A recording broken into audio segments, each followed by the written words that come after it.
በስመ አብ ወወልድ ወመንፈስ ቅዱስ አሐዱ አምላክ አሜን።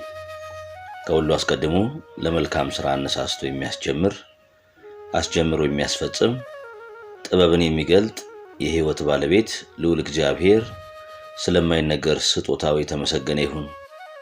ፈጣሪዋን በድንግልና ጸንሳ በድንግልና የወለደች ርኅርኅተ ልብ የአምላክ እናት ቅድስት ድንግል ማርያም ከጨለማ ወደ ብርሃን ከሲኦል ወደ ገነት እንድንሸጋገር የሁላችን መሰላል ናትና የተመሰገነች ትሁን። ሁላችሁም ክርስቲያኖች ወንድሞችና እህቶች፣ እናትና አባቶች እንዲሁም ልጆች ይልቁንም የድንግል ማርያም ወዳጆች የሆናችሁ ኦርቶዶክሳውያን በሙሉ እንኳን ለዛሬዋ ዕለት በሰላም በጤና አደረሳችሁ አደረሰን። እንኳን ለታላቁ ነቢይና ሰማዕት ቅዱስ ዮሐንስ መጥምቅ ዓመታዊ የዕረፍት በዓል በሰላም አደረሳችሁ አደረሰን። እንደዚሁም በዛሬዋ ዕለት የሚታሰቡት ለቅዱስ ኒቆላዎስ ዘሀገረ ሜራ፣ ለቅዱስ አጋቦስ ሐዋርያ፣ ለቅድስት እለእስክንድሮስ ሰማዕት፣ ለአቡነ አቢብ ጻድቅ፣ ለቅዱስ ሚናስ፣ ለቅዱስ ማር ቂርቆስ ለእሙ ኢየሉጣ፣ ለቅድስት ንባ መሪና፣ ለቅድስት ክርስቲና፣ ለቅዱስ ኤፍሬም ሶርያዊ እንዲሁም የሁሉም ቅዱሳን ጸሎትና ምልጃ ይህንን መልእክት በሃይማኖት ከምትከታተሉ ከሁላችሁ ጋር ይሁን፣ አሜን። በዛሬው ዕለት ቁመቱ ቀጥ ያለ ጽሕሙ እንደተፈተለ ሐር የወረደ ግርማው የሚያስፈራና ቃሉ እንደ እሳት የሚለበልብ ከእናቱ ማኅፀን ለተልእኮ የተመረጠ መንገዱን ለመጥረግ የመጣው ድምፅ ዛሬ ሚያዝያ 15 ስለ ሰማዕቱ ስለ መጥምቁና ስለ ነቢዩ ቅዱስ ዮሐንስ አስገራሚ ገድል የምንሰማበት ዕለት ነው። እስከ መጨረሻው አብራችሁን ቆዩ። በሚያዝያ ወር የሚነበብ የመጥምቀ መለኮት ቅዱስ ዮሐንስ ገድል። አንድ አምላክ በሚሆን በአብና በወልድ በመንፈስ ቅዱስ ስም አምነን አዋጅ ነጋሪ ንስሐን የሰበከ የልዑል አምላካችን የኢየሱስ ክርስቶስ ነቢይና ሰማዕት የሚሆን የቅዱስ ዮሐንስን በወርሃ ሚያዝያ የሚነበብ ገድሉን ረድኤተ እግዚአብሔርን አጋዥ በማድረግ እንጀምራለን። የመጥምቀ መለኮት ቅዱስ ዮሐንስ ጸሎቱና በረከቱ ከሁላችን ሕዝበ ክርስቲያን ጋር ይሁን ለዘላለሙ አሜን። እንግዲህስ ወደ ቀደመው ነገር እንመለስ። ስለ መጥምቅ ቅዱስ ዮሐንስ ቅድስት ራስ እንናገር። ጌታችን መድኃኒታችን ኢየሱስ ክርስቶስ በቤተልሔም በተወለደ ጊዜ ስለዚሁ አስቀድመን በወርሃ መስከረም እንደነገርናችሁ ቀዳማዊ ሄሮድስ በቤተልሔምና በዙሪያዋ የነበሩ ሕፃናትን አስፈጀ። ያን ጊዜ ቅድስት ኤልሳቤጥ የተባረከ ቅዱስ ልጇ ዮሐንስን ይዛ ወደ በረሃ ሸሸች። ወደ ኋላዋም አልተመለሰችም። ዚፋታ ወደ ተባለች ገዳም በደረሰች ጊዜ የሄሮድስ ወታደሮች እንዳይደርሱባት ፈራች። በበረሃው መካከል ከታላቅ ዓለት አጠገብ ቆማም አንቺ እግዚአብሔር ደብር የምትሆኝ ዓለት ወይ ከልጄ ከቅዱስ ዮሐንስ ጋር ተቀበይኝ ስትል ጮኸች። ያን ጊዜ ዓለቷ ተሰንጥቃ ሰፊ አዳራሽ ሆነች፣ በውስጧም ኖሩ። ይቺ ዓለትም ለመውጣትም ለመግባትም ትከፈትላቸዋለች። በክረምት ታሞቃቸዋለች፣ በበጋም በነፋስ ታቀዘቅዛቸዋለች። የተሰደዱትን የሚረዳ የእግዚአብሔር ፈቃድ ነውና። መጥምቀ መለኮት ቅዱስ ዮሐንስ በኢየሩሳሌም መንደርና በዙሪያዋ መታየት በጀመረ ጊዜ የእግዚአብሔርን መንገድ አዘጋጁ፣ ጠርጊያውንም ማስተካከሉ እያለ በበረሃ ይሰብክ ዘንድ ጀመረ።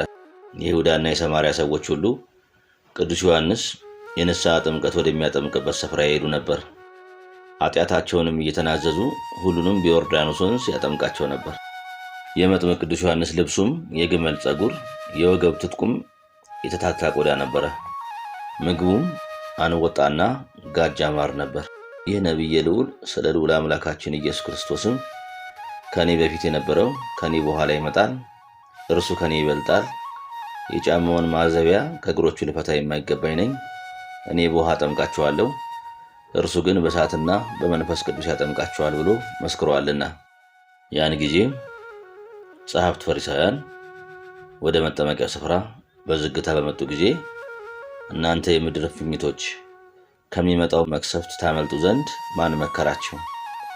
ለንስሐ የሚያበቃቸውን ይህን በጎ ሥራ ፈጽሙ እያለ ይገስጻቸው፣ ይዘልፋቸው ነበር። ዳግመኛ ሄሮድስ የወንድሙ ፊልጶስን ሚስት እንዳገባ በሰማ ጊዜ የቅዱስ ዮሐንስ ልብ ተቃጠለ።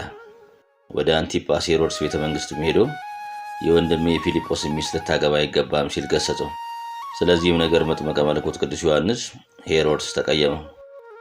አስቀድሞ ግን ቅዱስ ዮሐንስን ስለ ቅድስናውና ስለ ጽድቁ ያከብረው ይፈራው ነበር።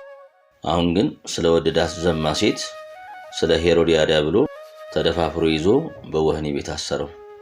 በተወለደበት ዕለትም ወለተ ሄሮድያዳ ዘፈነችለት። የቅዱስ ዮሐንስን ቅድስት ራስ ለመነችው። ስለ መሐላው ቅድስት የሆነችውን የዮሐንስን ራስ ይሰጣት ዘንድ ወደደ። በእግዚአብሔርና በሰው ዘንድ የከበረ የዋህ ነቢይ ዮሐንስን ከሚያስገድልማ ለሄሮድስስ መሐላውን ቢተው በተሻለው ነበረ። በሄሮድስ ጉባኤ ከነበሩ መኳንንትና ሹማምንት የወታደሮቹ አለቆች መሃልም ይህ ነገር በንጉሱ ዘንድ በእኛም ዘንድ ቢሆን በጻድቁ በቅዱስ ዮሐንስ ላይ ይደረግ ዘንድ አይገባም ያሉ አልነበሩም። ሁሉንም የስካር መንፈስ ማስተዋል ነስቷቸዋልና። ከርኩስ ዝሙት ከመውደድ የተነሳ ሄሮድስ በተሳሳተ ጊዜ ጻድቅና የዋህ የሚሆን ነቢየ ልዑል ቅዱስ ዮሐንስን በመበደል ሁሉም ከጸጋ እግዚአብሔር ተራቆቱ። አንድ ሆነውም እንደ ኖህ ልጅ በደሉ። ከጥፋት ውሃ በኋላም ኖህ ምድርን ያርስ ጀመር፣ ወይንም ተከለ። ከእርሱም ጠጥቶ ሰከረ፣ በቤቱም እርቃኑን ሆኖ ነበር። አንደኛው ልጁ ካምም የአባቱን የኖህን እርቃን አይቶ ሳቀ። ወጥቶም ውጭ ለነበሩ ሁለት ወንድሞች ለሴምና ያፌት ነገራቸው። ልብስንም በትከሻቸው ይዘው የኋሊት ገብተው የአባታቸውን የኖህን እርቃን ሸፈኑ። ኖህም ከወይን ስካሩ በነቃ ጊዜ እኒህ ሁለቱ ልጆቹ ያደረጉለትን አወቀ። ልጁ ካምንም ረገመው። ሁለቱ ልጆቹ ሴምና ያፌትንም መረቃቸው። እሊህ በርጉም ሄሮድስ ጉባኤ የተቀመጡ መማክርት ግን እውነተኛ የሆነ ቅዱስ ዮሐንስን አላከበሩም። አትሰስን ከምትል ከሕገ እግዚአብሔር የራቀ የርጉም ንጉሥ ሄሮድስን ቁጣም ያስወግዱ ዘንድ አልቻሉም። ርጉም ካም በተራቆተ አባቱ ኖህ ላይ እንደተሳለቀ በቅዱስ አባታችን ዮሐንስ ላይ ተሳለቁ እንጂ። ለእኛስ መለኮትን በዮርዳኖስ ወንዝ ያጠመቀ ቅዱስ አባታችን ዮሐንስ የእግዚአብሔርን ብርሃን ጸጋ የለበሰ ነውና በአማላጅነቱና በጸጋ ረድኤቱ የምታበራ ሰማያዊት ልብስን ያልብሰን። ስለዚህ እርጉምና የረከሰ ሄሮድስ ወታደሮቹን ላከ። ወታደሮቹም የከበረች የቅዱስ ዮሐንስን አንገት በሰይፍ ቆረጡ። ራሱንም በወጭት አድርገው በንጉሡ አዳራሽ በተቀመጡ አለቆች፣ መኳንንትና ሰራዊቱ መካከል አመጡት። የቅዱስ ዮሐንስ አንገቱ በተቆረጠች ጊዜ ዓይኖቹ ተገልጠው ፊቱም እንደ ፀሐይ ያበራ ነበር። መልካም መዓዛ ከእርሱ ይወጣ ነበር። በወህኒ ቤት የቀረ የቅዱስ ዮሐንስን ሰውነት ግን ደቀ መዛሙርቱ እስኪመጡ ድረስ የንጉሥ ሄሮድስ ግምጃ ቤት ጠባቂ ሚስት በዚያ ትጠብቅ ነበር።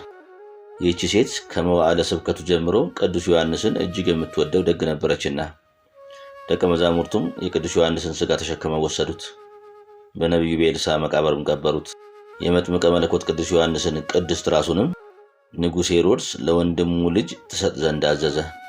ይህቺ ወለተ ሄሮድያዳም ወስዳ ለእናቷ ለሄሮድያዳ ሰጠቻት።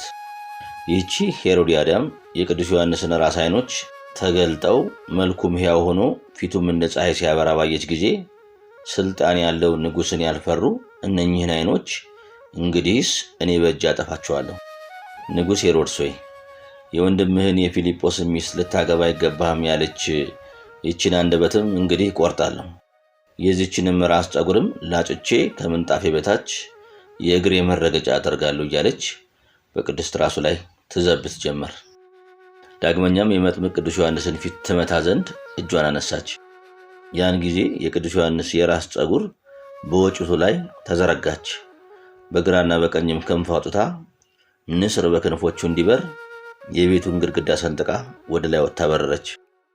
ያን ጊዜ የሄሮድያዳ እጆች ከትከሻዋ ተቆርጠው ወደቁ።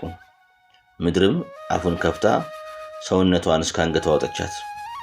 ስለ ዓመፃዋም ከነ ሕይወቷ ከጥልቁ በታች ወረደች። ልጇም የቤቱን ዕቃ ሁሉ ትሰብር ጀመረች። ከወታደሮቹም አንዱ የሄሮድያዳን የተቆረጡና የተኮማተሩ እጆች ይዞ እያለቀሰ በተቀመጡት ሁሉ መሃል ወደ ንጉሥ ሄሮድስ ቀረበ። ሄሮድስም ምን ሆነሃል? ምንስ ያስለቅሳል አለው። ወታደሩም ወዮልን፣ ወየታ ይገባናል፣ ወደ ቤታችን የነቢዩ ቅዱስ ዮሐንስን ራስ አግብተናል በማለት ሄሮድያዳ እንዴት እንደሆነች ነገረው። ንጉሡ ግን አላመነውም።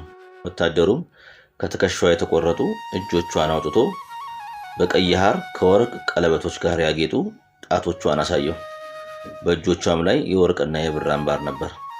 ያን ጊዜም ርጉም ንጉሥ ሄሮድስ በታላቅ ውርደትና ኀፍረት ከዙፋኑ ተነስቶ ወደ ሄሮድያዳ ቤት ሄደ። የሄሮድያዳንም አንገት ከምድር ላይ ተተክሎ በግልጥ አየ። መሬቱንም ቆፍረው ሥጋዋን ያወጡ ዘንድ አዘዘ። ሰውነቷን ግን ምንም አላገኙም፣ ከነ ሕይወቷ ወደ ጥልቅ ወርዳለችና። የሄሮድያዳን ጠባቂም ይህ ሁሉ ሲሆን ምን ጠብቅ ነበር ብሎ በመኳንንቱ ፊት አንገቱን በሰይፍ ይቆርጡ ዘንድ አዘዘ። የርግምት ሄሮድያዳንም ራስ ከጥልቅ ባህር ውስጥ ጣለው፣ ታላቅ ዓሣ አንበሪም ዋጣት። ልጇ ግን ራሷን በድንጋይና በእንጨት እየመታች ሄሮድስ ሆይ የወንድሜ የፊልጶስ ሚስት ልታገባ አይገባህም እያለች ትጮ ጀመር። ከእብደቷም የተነሳ ራሷን እየነጨች በሰው ላይ ትዘል ነበረ። ንጉሡ ሄሮድስም ከመሸበሩ የተነሳ አንገቷን በሰይፍ ይቆርጡ ዘንድ አዘዘ። ወደ ታላላቅ መኳንንቶቹና ሰራዊቱም ተመልሶ ለማንም እንዳይናገሩ ሁሉንም አዘዛቸው። ነገር ግን እርግምትና የረከሰች የሄሮድያዳ ነገር ለሰው ሁሉ ፈጥኖ ተገለጠ፣ ታወቀ። የሚያጸይፍ መዓዛዋም እጅግ ሸተተ። የተከበራችሁ ወንድሞቼ እህቶቼ ሆይ ይህች ወር ታላቅ የከበረችም ናት።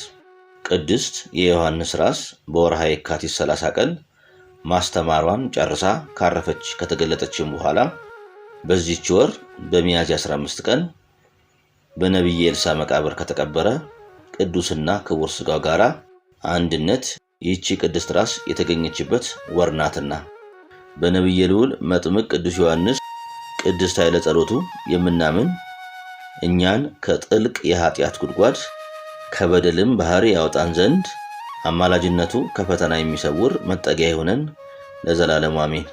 አንድ አምላክ ለሚሆን ለአብ ለወልድ ለመንፈስ ቅዱስ ክብርና ምስጋና ይሁን ዛሬም ዘወትርም እስከ ዘላለሙ አሜን። የዛሬውን መንፈሳዊ መርሃ ግብራችንን በዚሁ መልኩ አጠናቀናል። ዘወትር የምናቀርባቸውን ዝግጅቶች እንድትከታተሉ እንዲሁም ሳትሰለቹ ሰብስክራይብ፣ ላይክ እና ሼር በማድረግ ለሌሎች እንዲደርስ እንድታደርጉ በአክብሮት እንጠይቃለን። እኔንም ሆነ ይህን ጸሎት የተካፈሉትን ወንድሞችና እህቶችን በጸሎታችሁ እንድታስቡን በጌታችን በአምላካችን በኢየሱስ ክርስቶስ ስም እንማጸናለን። እስከዚህች ሰዓት ድረስ ጠብቆ ለዚህ ያበቃን የአባቶቻችን አምላክ ልዑል እግዚአብሔር ስሙ ለዘላለም የተመሰገነ ይሁንልን። የእመቤታችን የቅድስት ድንግል ማርያም ስምም ለዘላለሙ የተወደደ ይሁንልን። ጻድቃን ሰማዕታትና ቅዱሳን መላእክትም እንደየክብራቸውና እንደየማይረጋቸው የከበሩ ይሁንልን። አነሳስቶ ላስጀመረን አስጀምሮ ላስፈጸመን ለልዑል እግዚአብሔር ዳግመኛ ክብርና ምስጋና ይሁን፣ አሜን። አቡነ ዘበሰማያት